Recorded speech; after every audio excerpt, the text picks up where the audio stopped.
नाही, तुम्ही शेतकऱ्याच्या मुली आहात, तुम्ही कष्टकरी आहात आणि तुम्ही वारकरी संप्रदायाचा असल्यामुळे तुमच्यावर पगडा खूप सुंदर आणि चांगल्या विचाराचा आहे. त्यामुळे अडचण नाही. दादा एक प्रश्न होता बोल ना. की शेतकऱ्यांचा जीव गेल्यावर तेव्हाच सरकारला जाग येते का? दुर्दैव असं आहे. आपल्या शेतकऱ्यांच्या शेतात ही आळी पडते, काही कीटकनाशकं पडते, तेव्हा सरकारला जाग येते. शेतकऱ्याच्या घरात तेल असते तर मीठ नसते, मीठ असते तर तेल नसते. तेलाला भाव काय 115 रुपये आणि सोयाबीनला भाव काय 3-4 हजार रुपये. शेतकऱ्याला काय पुरू राहिले? खरं म्हणते तू, आम्ही पण हीच भूमिका मांडतो. दादा माझा बाप बी शेतकरी आहे. माझ्या बापाच्या घरात तेल असते तर मीठ नसते, मीठ असते तर तेल नसते. वडील आलेत ते नाही, गव्हर्नमेंट शाळेत आहे तुम्ही. प्रायव्हेट शाळा आहे. तर तू जे भूमिका मांडली ती खरी भूमिका आहे. तुला हे माहिती आहे का, भारतात सगळ्यात जास्त सोयाबीन केलं जातं, कापूस केला जातो आणि एवढ्या मोठ्या प्रमाणात कापूस करून ज्याच्यात तुमच्या 4 पैसे घरात यायला लागतात. कापसाला जेव्हा 10,000 भाव मिळतो तेव्हा हे सरकार काय करतं, नाही तर कुठलंही सरकार इम्पोर्ट करायला लागतं. त्याचे भाव परत खाली पडतात आणि त्यात आपला शेतकरी झोपतो. तसंच सोयाबीनचं झालंय, कांद्याचं झालंय, सगळ्याच पिकाचं झालंय.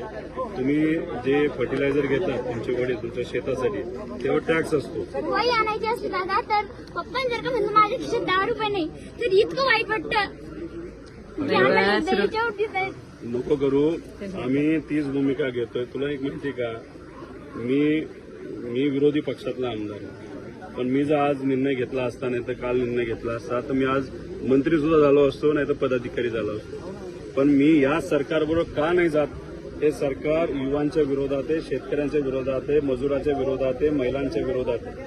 मजुरी जर का करायला गेलं तर लोक त्यांच्या वावरात तर खूपच राबून घेते, पण रोज बी 200-250 रुपये फक्त हातावर टेकवतात मजुराची. आणि दुसरं तुला काय माहितीये का, सरकारला असं मत आहे की लाडक्या बहिणींना महिन्याला 1500 रुपये दिले, आम्ही त्यांच्या उपकार केले, बाकी काही मदत नाही केली तरी चालतं, असं सरकारचं मत आहे. 1500 रुपयात काय होणार आहे का महिन्याला? 1500 रुपये नाही दिले चालते दादा, पण आमच्या मालांना भाव द्या. पण तू आता कितवी आहेस? 8वी बरं, आता 11वी 12वी कुठून करणार? 11वी 12वी पप्पा आमचे तर एकच बेटी, पण पप्पा म्हणजे चांगलं मोठ्या कॉलेजात घ्यायचं. तुझ्या घरचा काका मामा भाऊ मोठा आहे का कोणी? हिचं तू 8वी ना, 11वी जेव्हा जायचं असेल तर बारामतीला शारदा नगर म्हणून शाळा आहे. ही ज्या पद्धतीने बोलते ना, आक्रमक भूमिका घेते, तर उद्या जाऊन ही नक्कीच मोठी, सगळेच बनतील, ही मोठी अधिकारी बनेल.